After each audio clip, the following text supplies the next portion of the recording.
You're listening to This Might Sting a Little. The podcast where three doctors tackle medicine, myths, and madness. With a healthy dose of sarcasm. I'm Dr. Duncan Turner. I'm Dr. Dennis Hughes. And I'm Dr. Aurel Swenson. This is No Wine Fest. It's about to get clinical with a twist. Okay, so today we are going to talk about something that's very popular in the community, which is GLP-1 agonists. Commonly known as semaglutide to the population. And they'll use lots of different terms for it or lots of different trade names for it, so it's a little confusing for patients and physicians perhaps. So maybe we should introduce what a GLP-1 is. I think that's a great idea. So GLP-1 after a meal is naturally produced and released by the colon. And GLP-1 has a lot of effects. It causes your pancreas to produce insulin, and it slows your stomach emptying so you don't get a sudden and large surge in blood sugar. And it also attaches to receptors in multiple brain areas to make you feel full. There are so many brain areas that control your pleasure of food, your appetite for food, your satiety, and also seeking of food. And I think that today's refined food with fiberless sugar and high-fat meals is hijacking that brain system to control Absolutely. appetite. There's a place in your brain, your midbrain, called the VTA, and that and the hypothalamus affect your appetite. And the VTA produces dopamine, which makes you feel good in the setting of eating. And I think today's processed foods can lead you to a cycle of seeking that dopamine release, no different than gambling or alcohol or anything else that people can become addicted to. Yeah, not wishing to run too much of a tangent off of this, but we have patients that are asking about it to control craving, but not necessarily food craving, but cravings for nicotine or for alcohol. Is that commonly known, that it's helpful in those directions? I think as we use them in a more widespread fashion, we're finding out other effects from these GLP-1 peptides. Yeah. Yeah, again, like every peptide that kind of we've talked about in the past too, they are not single target agents, so they have far-reaching effects to be sure. To your point, commenting on how they affect the brain, there's even early evidence now that they can improve neuroplasticity and may have effects on brain health. They can improve, you may all know this better than I do, of course, endometriosis. We're seeing evidence of that and or reducing cancer risks as well. Now, of course, whether it's the primary effect, whether it's because it reduces glucose load and improves insulin sensitivity, who's to say? How do you tease that out? And does it matter? Because I think a lot of those conditions, whether it be Alzheimer's dementia, which is thought to be a metabolic brain disease, cancer, can be related to obesity and insulin resistance. I don't know if it would be possible to tease that out. Yeah, I don't think it will be anytime soon, just given, again, the broad reach of kind of any peptide agent. But conversely, that also opens up to unintended, less positive effects that we're starting to see as well. So comments about sudden onset blindness, and I can't remember the exact type of neuropathy it induces, but we're seeing that. We're not really sure why, potentially due to dramatic changes in insulin levels, in glucose levels and insulin sensitivity. They cause muscle loss and not just pure fat loss, which has substantial detrimental effects when you think about bone density, long-term health, and how that can affect you. So it's not all rainbows and sunshine, so to speak. And then, of course, there's a question of, does this really put you at risk for rebound issues and desensitization? Most people, and I think this is a good time to see what we were touching on before, can you come off of these successfully? And has your body become habituated after receiving external GLP-1 over and over again? That's a good point. So naturally, after a meal, your colon produces GLP-1. And so your GLP-1 level will rise, it does its thing, and then an enzyme called DPP4 will cleave the GLP-1, and the level will fall until the next meal. So you get this cyclical rise and fall with meals. But when we use these GLP-1 agonists, whether it be sublingual or oral or injectable, you're carpet bombing your body with a high level of GLP-1 that is constant.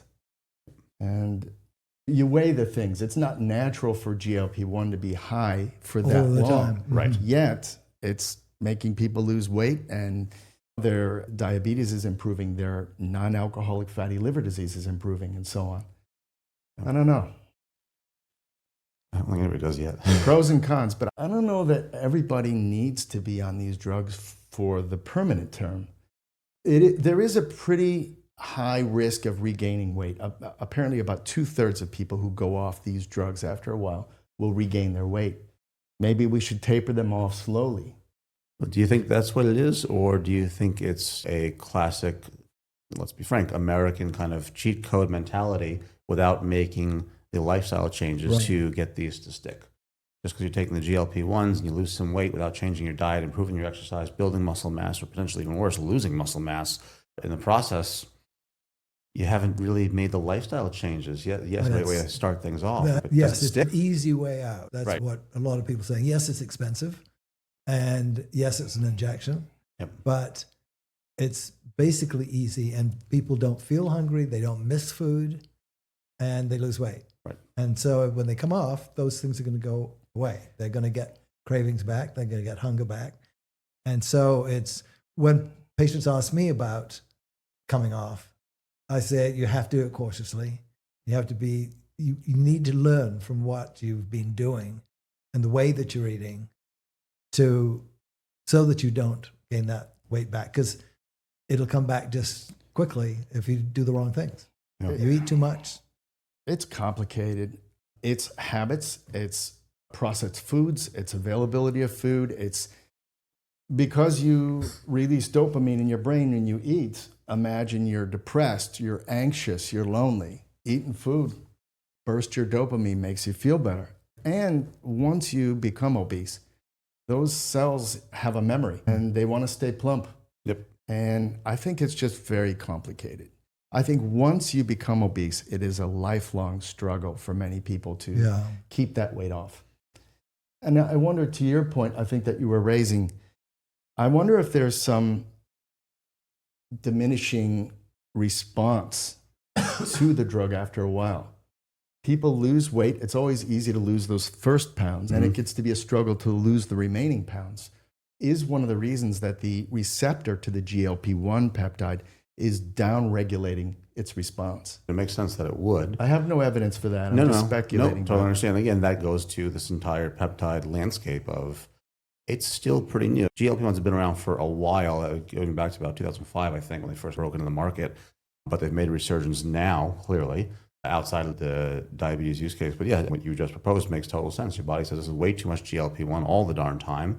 So what that means, receptor downregulation for those listening, is your body can say, if your cell needs to listen to GLP-1, it says, you know what, I'm getting so much signal, I'll just remove my ability to listen to GLP-1. It takes the receptors and breaks them down. So you need more and more of the medication to achieve the same effect.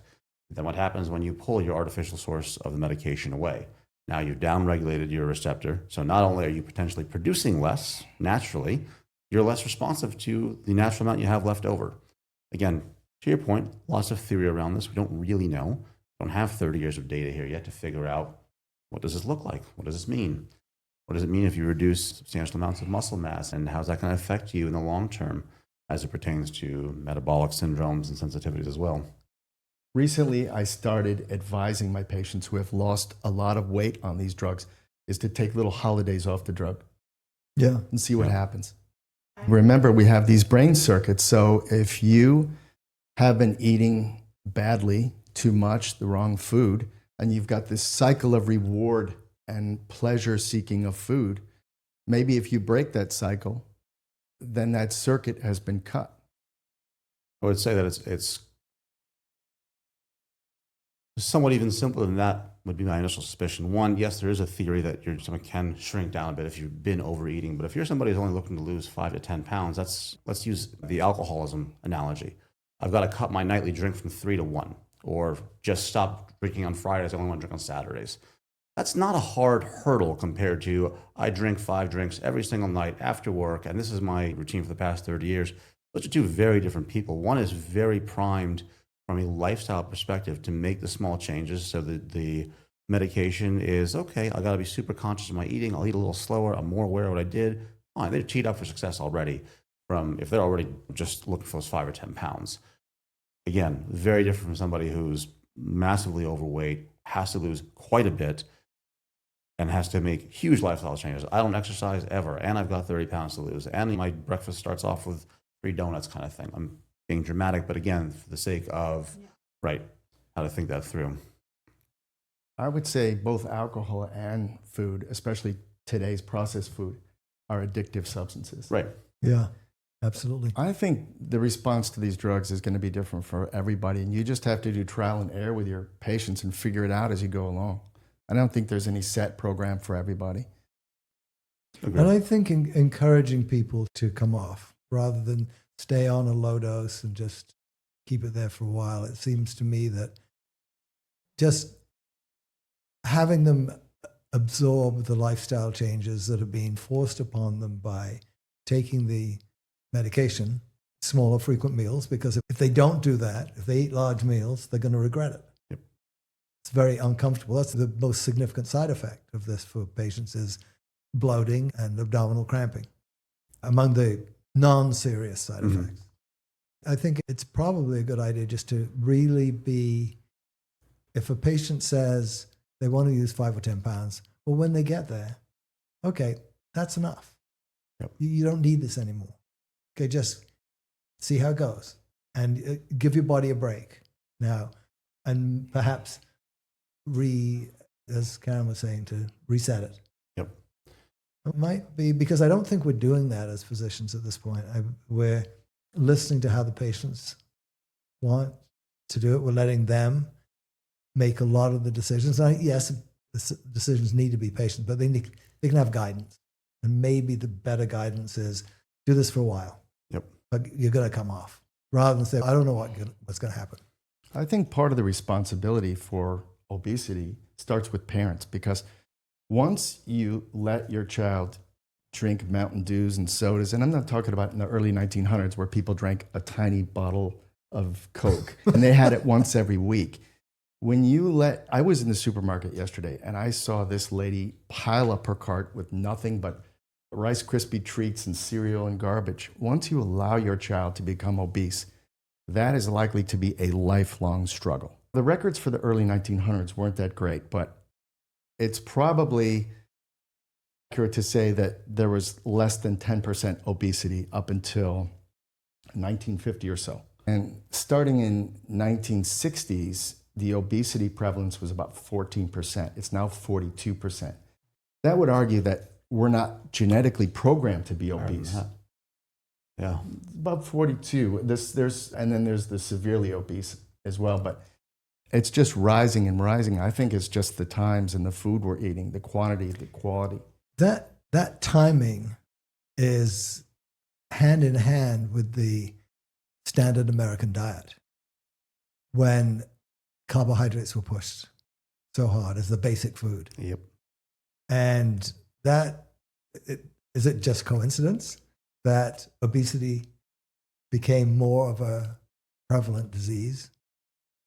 Yeah, I think that's part of it. The insulin resistance obesity experts are talking about the combination of refined carbs plus fat that makes people obese and develop insulin resistance, because when you eat a lot of refined carbs, you generate insulin, which then makes you store fat. So it's a 1-2 punch.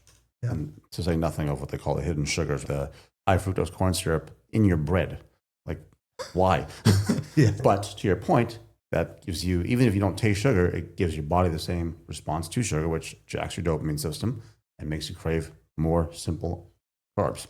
Might be worth shifting, that's fine, but I was saying also probably worth shifting gear for everyone out there is brand name versus not brand name in terms of these medications and what is the difference. And there's a lot of media around this and what's been happening with compounding pharmacies, but I think you have something else to say first. I'll pause on that. Yeah. I wasn't sure if you had something from the last conversation there, sorry. Yeah.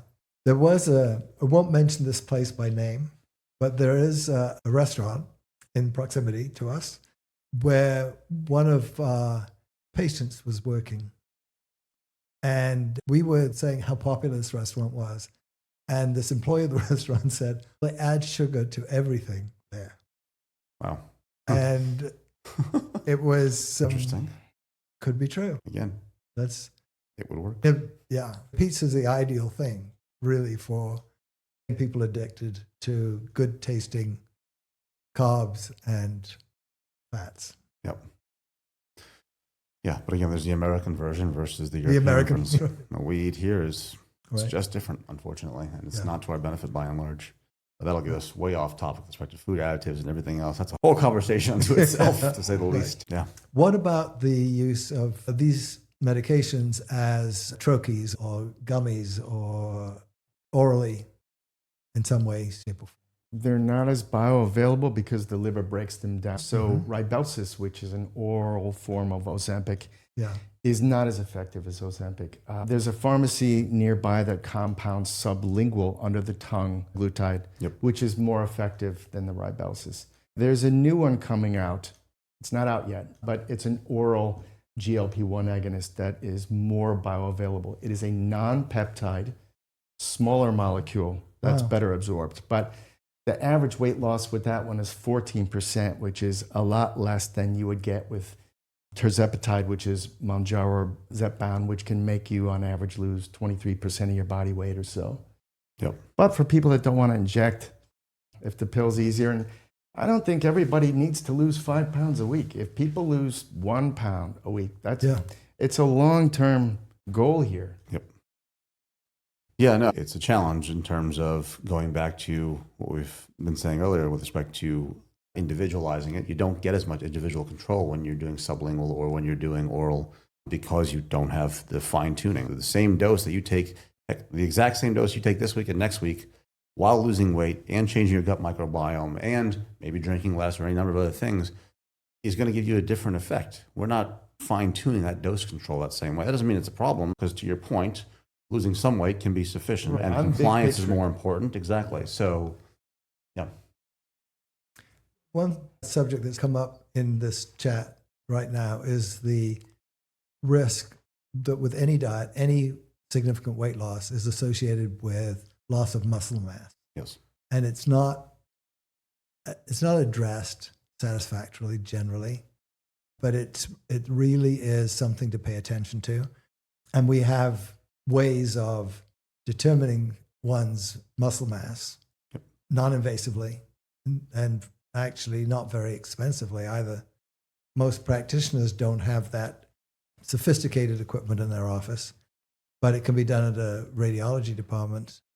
And it's a good way to see that the patient's general health is overall good with the weight loss, so they just haven't lost fat and muscle at the same time, because they're going to lose They muscle are. mass. Yeah, and some of the early studies suggest that 20 to 30% of weight loss is muscle-based, which is tremendous because think about somebody who's anything over 30, quite frankly, when your ability to create new muscle has dropped off significantly.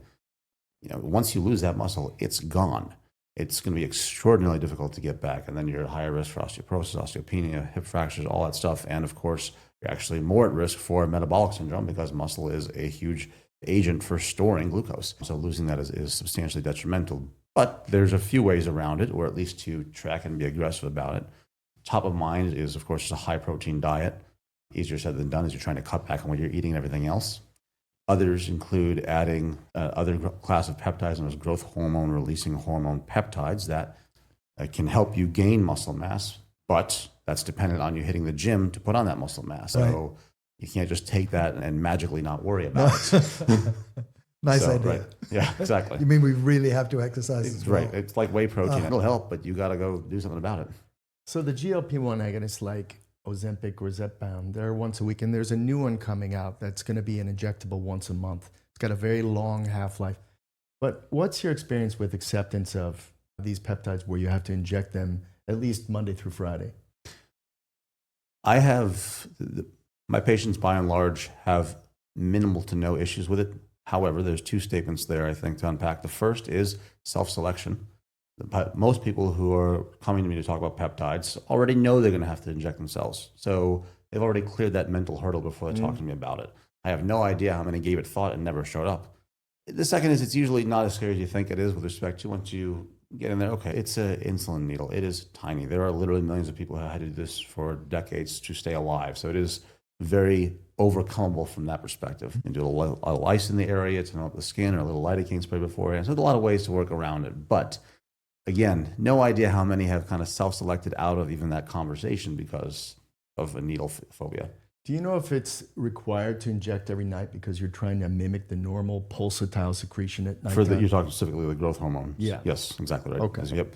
Yeah. And I tell people when they start on any of those, the growth hormone peptides, let's go with that for a short name, you're going to dose it between 30 and 90 minutes before bed. And the reason for that range is to exactly what you just said.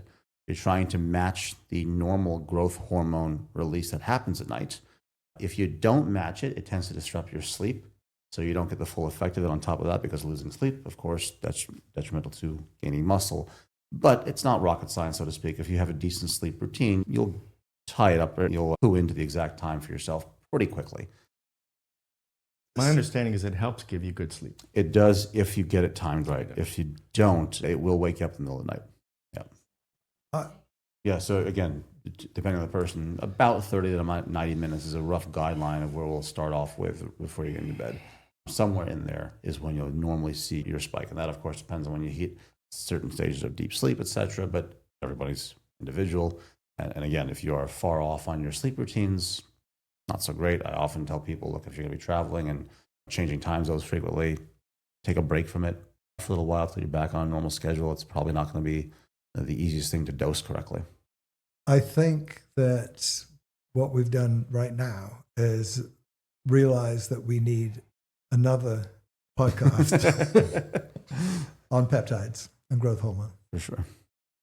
Yes, there's a lot to unpack in those. Really is tremendous. I think these medications are great. I think the way forward is going to be something we have to figure out with these medications. Yep. So. Certainly an individual approach, but I think it's worth being cognizant of the fact that they are not miracle drugs. They do have rebound weight gain issues. They are some real severe negative side effects that can occur, and you should not treat these as one and done magic solutions that are solving your core problem, whether it's impulse control, whether it's underlying depression driving you to overeat, or any number of things. So it's an adjunct. Thanks, guys. Thank you. Thank you. That's it for today's dose of This Might Sting a Little. If you laughed, learned, or rolled your eyes, we'll take it. Make sure to subscribe, leave a review, and join us next time. It's about to get clinical with a twist.